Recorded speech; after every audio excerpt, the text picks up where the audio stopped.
তোমরাও ট্রাই করতে পারো এই রেসিপিটা।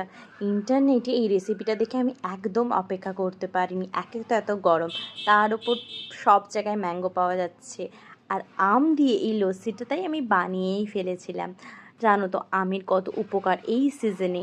আম খেলে আম থেকে পাই আমরা fibre, vitamin A, vitamin C, আর দইয়ের উপকার ব্যাপারে আর কী বলবো। দই একটা ফার্মেন্টেড ফুড, এবং এই থেকে আমরা অনেক প্রোবায়োটিক্স পাই, যেটা আমাদের গাট হেলথের জন্য খুবই উপকারী।